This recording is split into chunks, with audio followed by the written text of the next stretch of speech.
What do CEOs need to know about sales these days? A lot. Outdated sales strategies and tactics plague most companies today. Listen to what innovative CEOs and experts have to say about how to change all that with Sales Talk for CEOs. Welcome to Sales Talk for CEOs. Today, I have a guest who built a company around something that is near and dear to my heart, sustainability. Now, you're going to learn that that's not necessarily the way she positions her company in the marketplace, but it's truly important.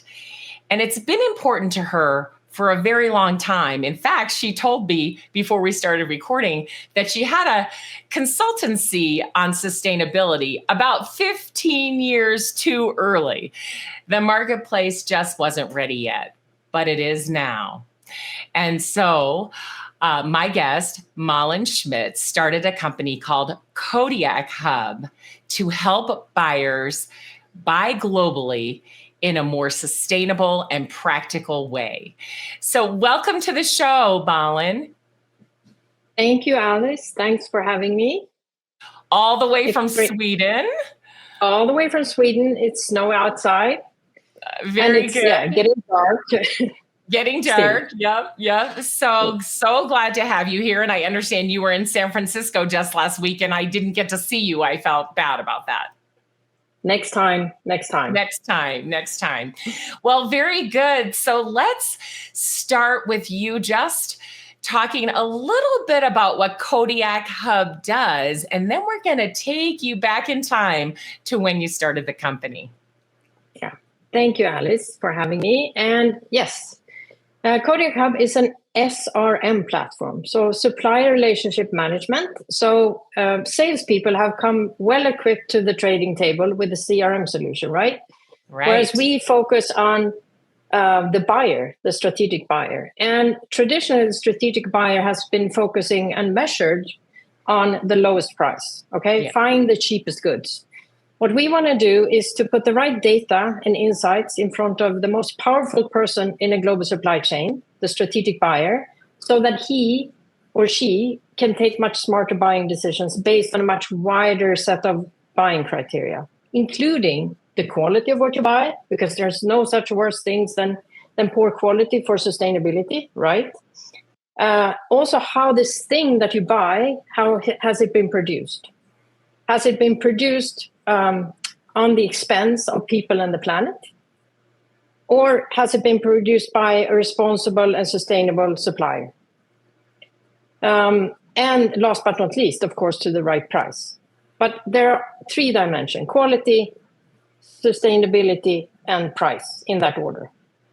So important. And, I think it's really interesting too for salespeople to understand how buyers buy, right? I mean, it's something that I talk about all the time in the complex sale.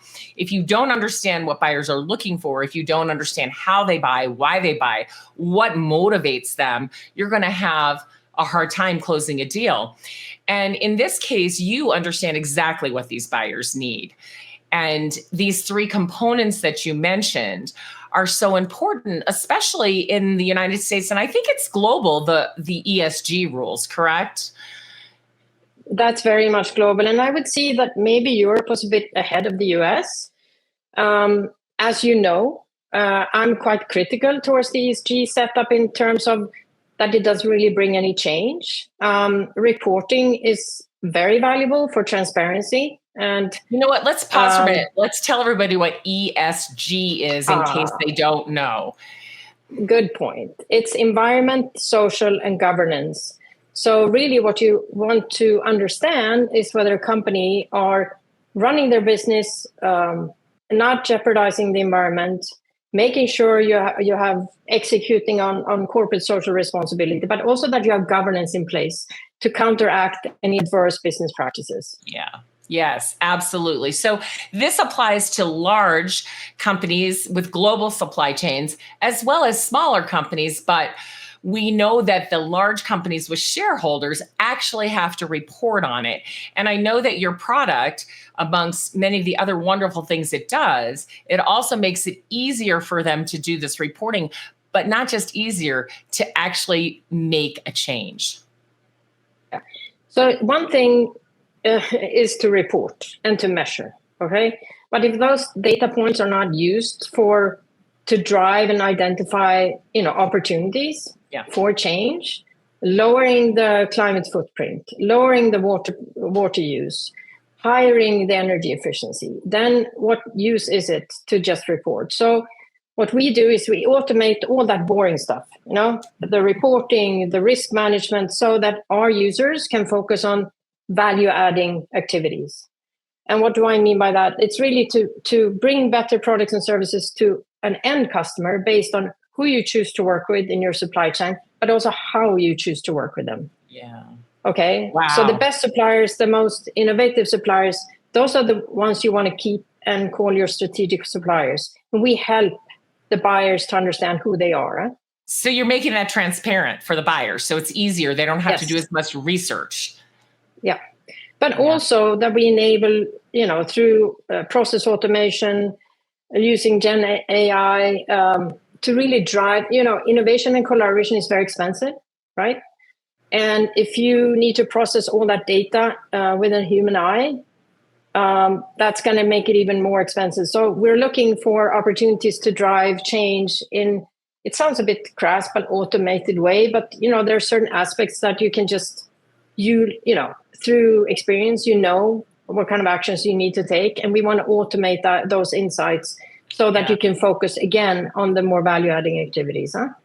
Yes, focus on the more value-adding activities. Absolutely. So everyone listening can see that there is a great need in the marketplace for this, especially for huge global supply chains, right?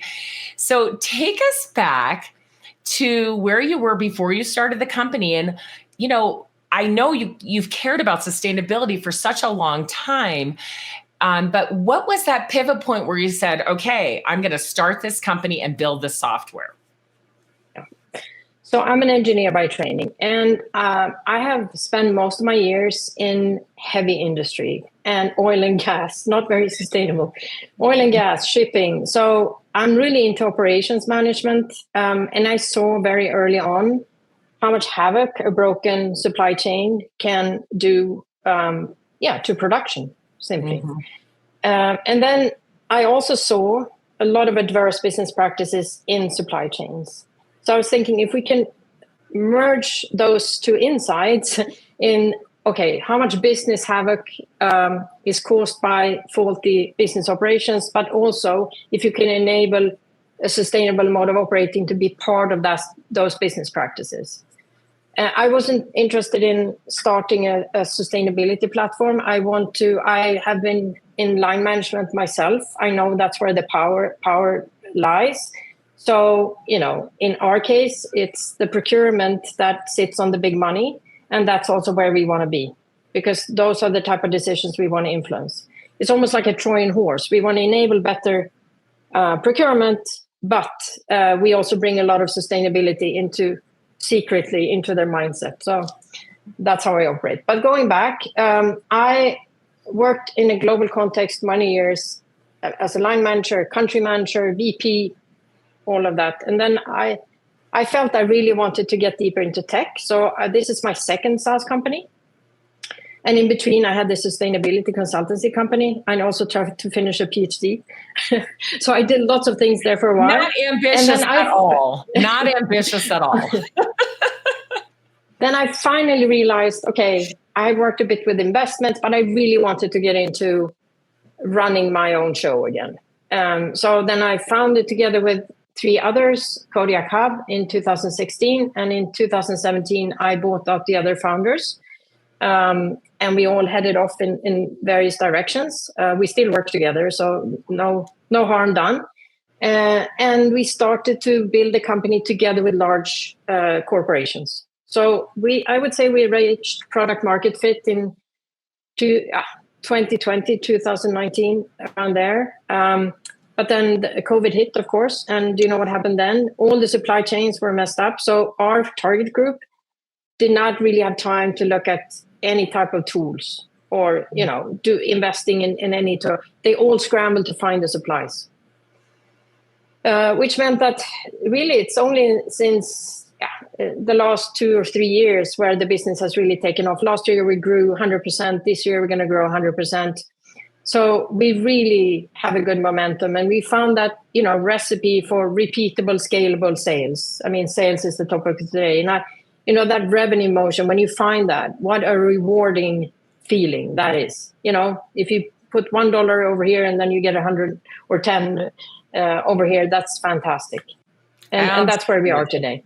Wow, amazing. So yeah, it sounds like there was a few stumbling blocks in your way there. You started the company, bought out your partners, realized the product market fit wasn't right, COVID hits, and then, you rebound from that and you start selling and doing really well. 100% growth, amazing. But I can see why, because the product that you're offering is so needed.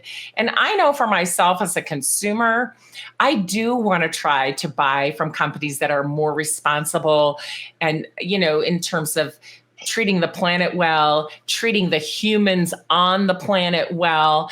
And if a company's buyers can know these things in advance, it makes it easy for their marketing team to then tell the consumer, hey, we are purchasing responsibly, we care, this is a company that cares about sustainability. So I love that whole chain.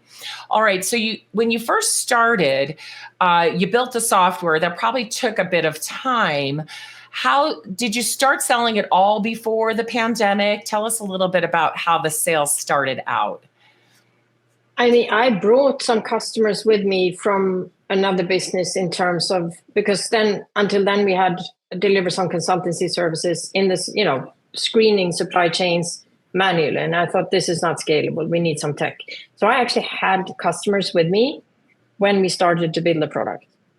And those customers had really critical supply chains, like food production, right? Lots of risk, food safety, strong brands, portfolio brands, very aggressive M&A where you bought new brands and you need to integrate those brands and make sure that everybody worked, in the same way.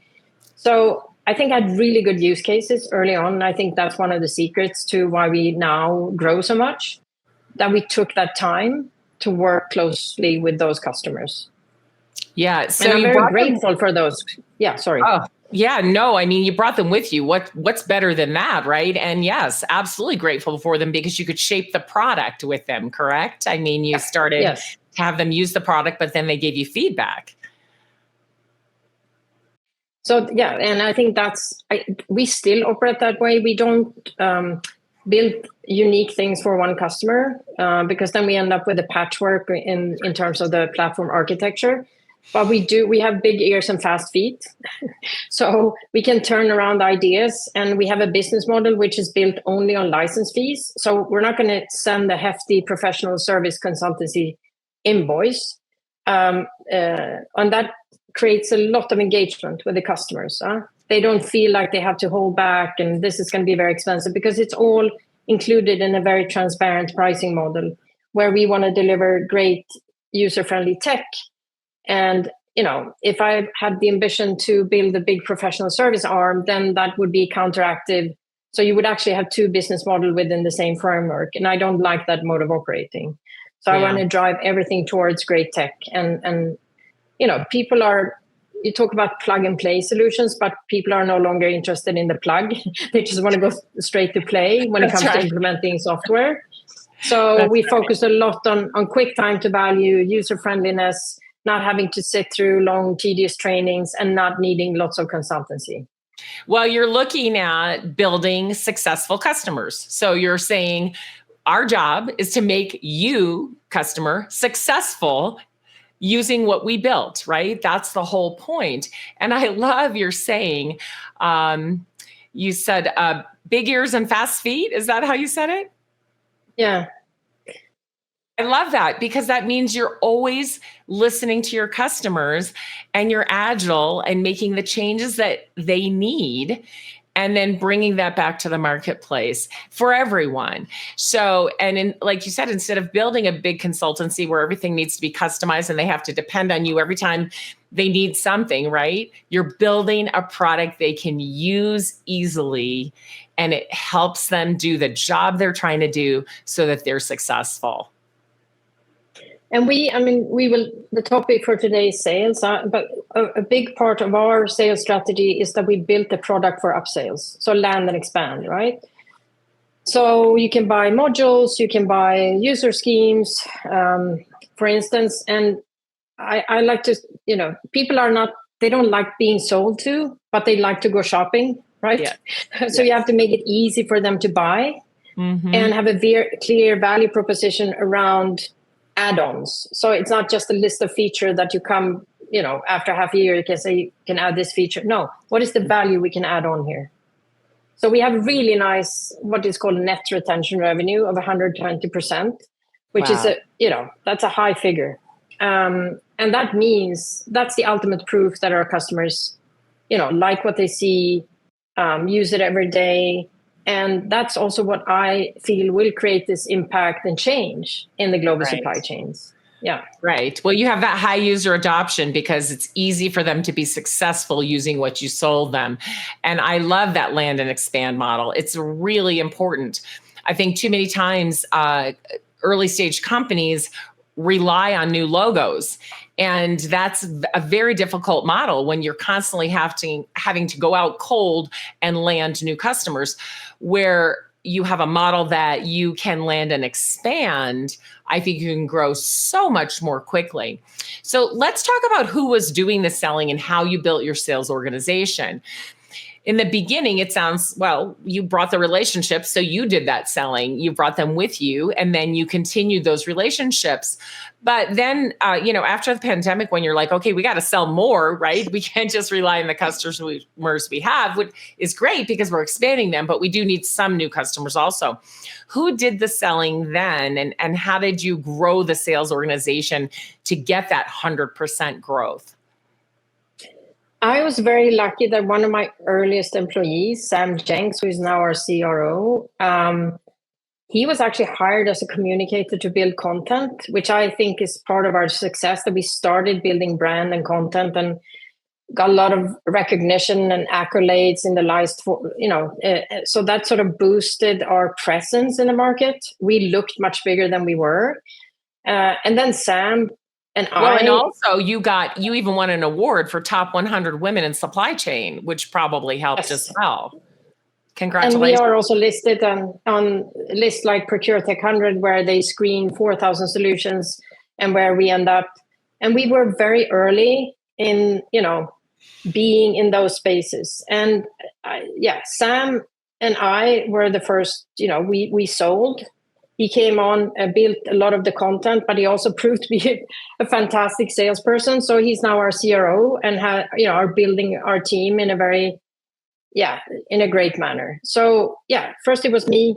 I'm still involved in some sales. I enjoy it tremendously. I think but they moved me in the last, in the last part of the process. Yes. And then when we talk about, when it's about maybe having a bit deeper conversations about really, things that, which actually I'm looking for in all salespeople, this type of creativity that actually surprise people. Yeah. So, there's no such things as mature market. It's just bored customers. So, coming back to what I've looked for now when we started to build the team and expanding the team, I think it's so hard to recruit the right salespeople. What I'm looking for is this, finding an equal amount of creativity and structure. Oh my gosh, I love that. This aspect of creativity is so undervalued in salespeople, because if you go into a disco call and you manage not to have a pain storm and tell the customer all their problems that you don't even know that they have, but you need to tell them how many problems you have. So you have to create this. And I think that's a completely wrong style. I think you need to go in there, listen, yes, ask questions, yes, but the real value is that you're creative and come up with these things that they haven't thought about themselves. So surprise and delight. Exactly. No wonder you've grown 100%. That's exactly the right approach today. you have to surprise and delight. You have to bring forward these insights. Have you thought about these things? How have you done this before?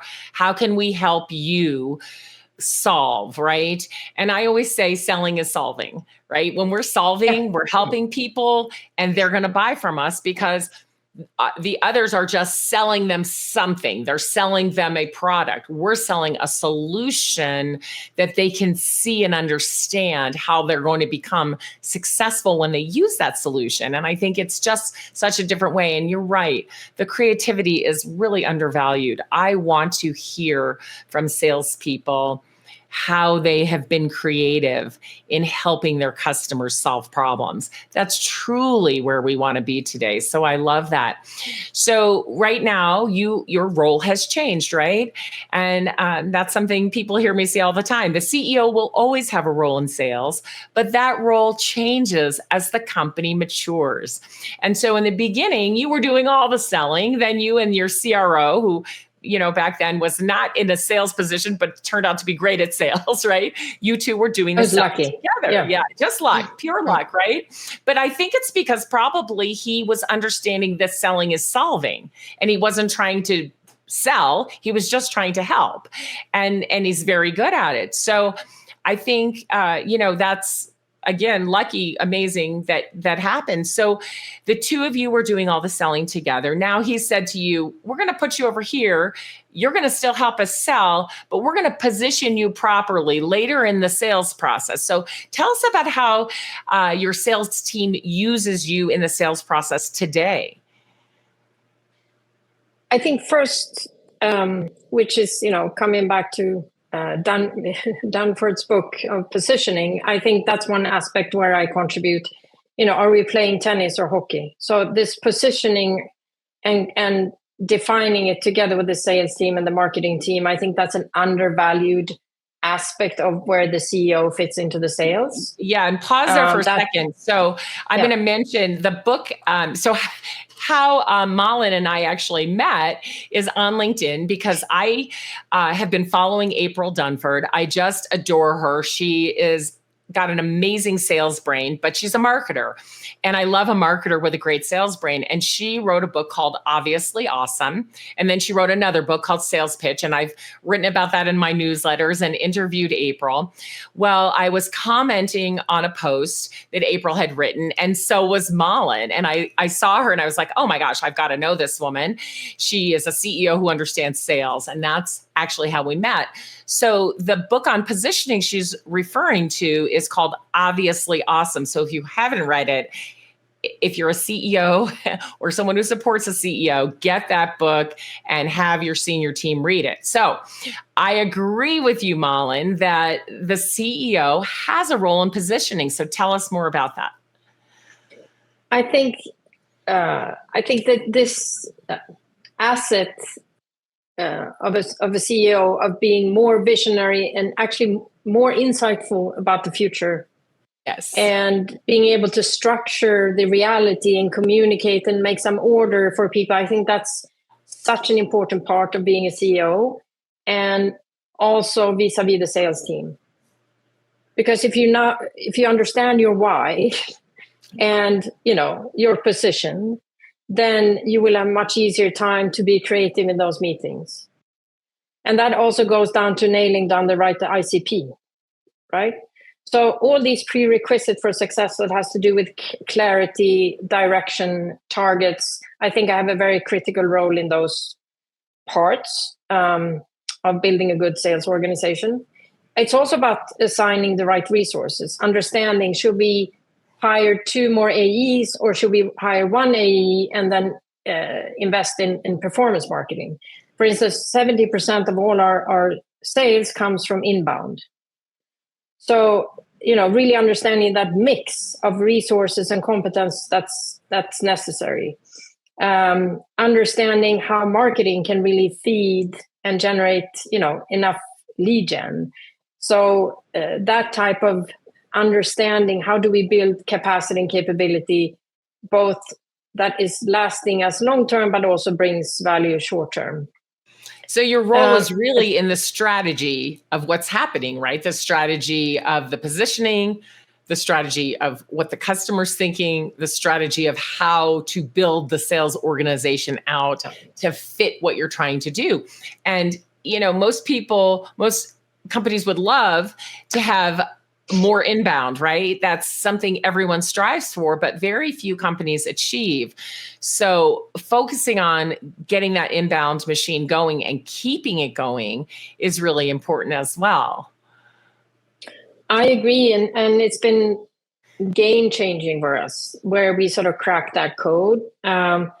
Also the type of people you can hire, because then you can hire people that can go, we talk about large enterprise deals that can actually run that whole process by themselves, because they've got such good leads in. Yeah. And they can focus on the more value adding parts. When it comes to the actual sales work, I'm brought in if we are pitching for, that's also why I was in San Francisco when we were pitching for a leadership team. Yeah. In a larger, concept where I can talk about this balance between, corporate, that they need to execute the balance of support and governance. That our solution will enable them to execute governance, but enable the local units to do business in their, to be locally savvy. That type of sort of understanding for larger, how do a large organization operate?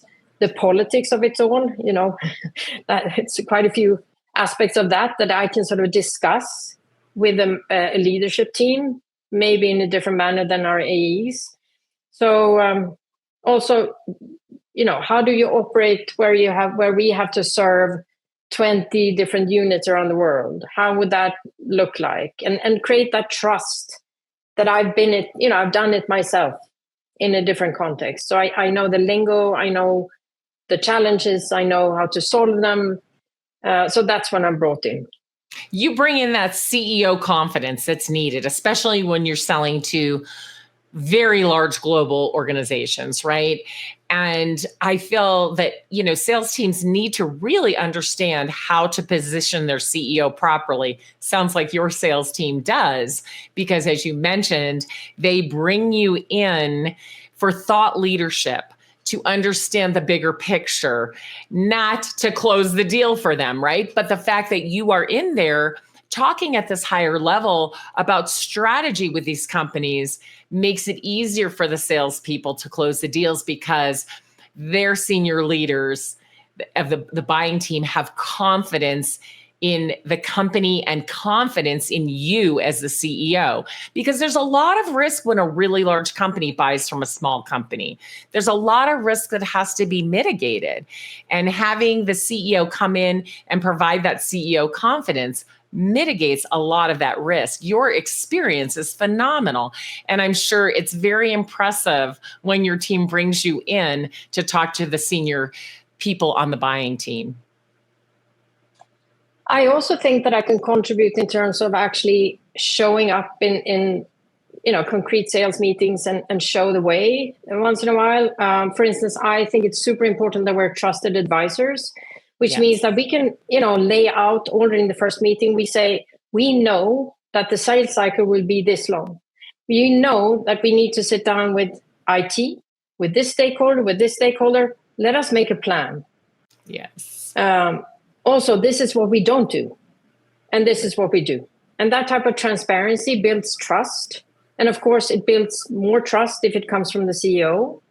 But I also think that, as an AE, you should stick out your neck and be that transparent, because that's going to build that trust very early on in the process. Yeah, and that trust building is so important, the transparency. I think that sellers today, selling teams today, because I don't like any lone wolf sellers out there anymore, right? I want a team, especially when you're a small company selling to a company that's 100 to 1,000 times your size. You have to show them that you have a team of people that are going to care for them, right? And that transparency right at the front end, saying, here's how the buying process will go for you. We've done this a lot of times. We know we're going to have to talk to IT. We know we're going to have to talk to your procurement team. We know we're going to need to talk to a few of your senior executives who are invested in this, right? So we're guiding you, the buyers, and helping you understand what it's going to take to continue moving forward to get the solution that you need. I love that transparency right up front in the beginning. And especially when you can bring that in for your team and with your team, your sales team learns from you, right? They see you modeling that for them. Yeah. So I think there are strategic roles that I feel, tactical, but also very operational ones. Yeah. Yeah. Wow. All right. So just kind of in winding up here, tell us about what size is your sales team, your sales organization look like now? What size is it? And how do you plan to grow it to continue to get this, great growth that you've had, the 100%, and, that won't last forever, but we want to ride that train, right? So tell us about how your organization looks now and how you're going to be growing it. So we're 10 now. We're going to be 15 by the end of the year. And it's a mix of, RevOps, SDRs, AEs, and sales directors. So it's still a very small team. COVID and the pandemic was horrible, of course, but we learned one thing is that we can sell everything remote. Yeah. Which is a very cost-effective way instead of traveling around like it's also good for the client. So what we're focusing on now is we have 30% of our customers in the UK, 30% in DACH, Germany, and 30% in Scandinavia. But we're also beginning to get some traction in the US. And the way we expand is that we get a critical mass of around 20 customers in the market, and then we put boots on the ground. So a very sort of organic risk, I wouldn't say risk-free, but it's sort of, you know much more about a market when you have 20 customers in that market than if you have this paper product of a marketing plan and you rent an office and you recruit. I don't believe in that at all. And we're going to have the same approach in the US. So I'm going to spend quite a bit of time in the US in this spring, but also this autumn. So that's also why I was in San Francisco a couple of weeks ago. I'm going to New York in a couple of weeks. So that's how we will operate. And I told you before that my whole management team, they're all from the US, which is kind of interesting, but we're all sitting in Sweden. But when we sell in Germany, we of course have German. They're all guys actually selling from Sweden. And in the UK, we have boots on the ground. There we have 4 people. Very good. Yeah. And so you have to speak a lot of languages, right? Because you've got Europe, different languages spoken. And then of course, always English as well. So to find sellers, right, who can speak English fluently and the other language in the country that they're selling in is always a challenge. So how have you been finding the right salespeople to grow your team? We are super careful when we recruit. I've done so many mistakes all through the years, so I've learned. We all have. Language is, of course, an important. We have 6 different languages because it's not only the sales, it's also the operations and the delivery motion that has to meet a number of languages. So 6 different languages. That's how we serve the market. I use recruitment agencies, and we do tests, we do cases, we do 4 or 5 interviews. It's a rather long process, but I learned the hard way. And there are certain aspects of the tests that we never, budge on, like analytical skills, energy, accountability, creativity. So there are certain things that we value very much around accountability, energy, and niceness. We like to hire nice people. Nice is important. Nice is important, But tell me how you interview for creativity, because I think that's something first of all, interviewing they don't teach it in school. We don't teach it in business. We don't teach people how to interview, how to, find candidates, interview them, hire them and onboard them. We just had to learn that on our own somehow, right? And it's amazing to me, even in the sales training for leaders courses that I've seen, there's very little on how to really, really hire well. So everybody's sort of learned it by hook or by crook. I'm glad to hear you use recruiters because I'm a big believer in using good recruiters. Now, there's some out there we don't want to use too, but how do you ask questions to find out if the sellers are creative? What kinds of, conversations do you get into with them? I think that's where the case comes in. So that's why we run cases. I have a very odd interviewing style. I always start my interviews by, we're not hiring for a function, we're hiring a person. So we talk about people's upbringing, which is very odd. People are very surprised. But I'm really curious about the drive, what made them end up where they are. And it's not 2-hour interviews, it's, 45 minutes. But you would be surprised how much you can get out of a bit of odd questions, and whether people elaborate, whether they can find answers, even if they haven't thought about this particular topic before. That's also a level of creativity. Huh? Yes. So I think that a bit of odd style, but I think it also, when people get, if they're very at odds about sort of formulating certain things, it doesn't have to be super personal. Then that also indicates something, because people, really mature people, have gone through life and been forced to reflect a bit about who they are and what's important to them. And I think those are the type of things. It doesn't necessarily say that they're super creative. I think the tests are really a good way as well. The tests and the cases. Okay, so you're giving them a business case to talk through, and that's how would you solve for this? Yes. Okay, very good. And so you said you asked them about their upbringing. That's interesting. So how do you do that? What do you say? Just No, but take me back, because they start with their CV and said, I have this. So, but take me back, way back. Where are you born? Where are you brought up? What did you, what context? What did you think was important? Why did you choose business school? All those type of questions. And of course, you have to be a bit careful, because you don't want to make anybody uncomfortable. But it's also about this digging a bit deeper than just the CV. Huh? Yeah, just learning about that person and what they're going to be like. And I think just thinking on their feet is important. Like you said, if they can, even if they hadn't thought about it before, but they can think on their feet and come up with an answer that makes sense and share that with you. Well, my gosh. Yeah. Interviewing is just one of those things. It's hard. But it sounds like you've got some ways to really choose great sellers. And I'm so excited to continue watching your company and see you get 100% growth again this year and onward, and learn about how you continue to grow your sales team and build successful customers. So thank you so much for being on the show today, Malin. I really appreciate you coming in all the way from Sweden. Thank you, Alice, for having me. It was great talking to you, and we'll keep in touch.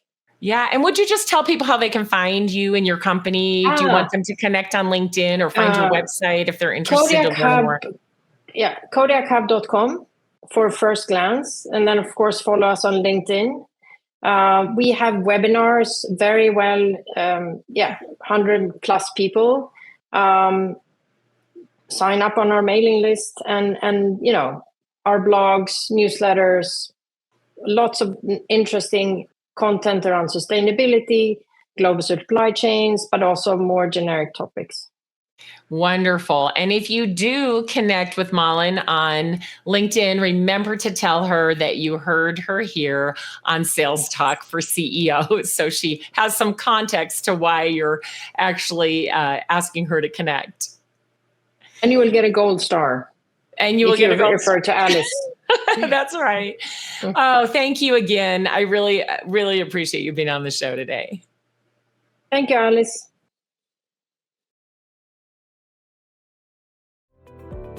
If you enjoyed the show, please like and subscribe, and we'll see you next week.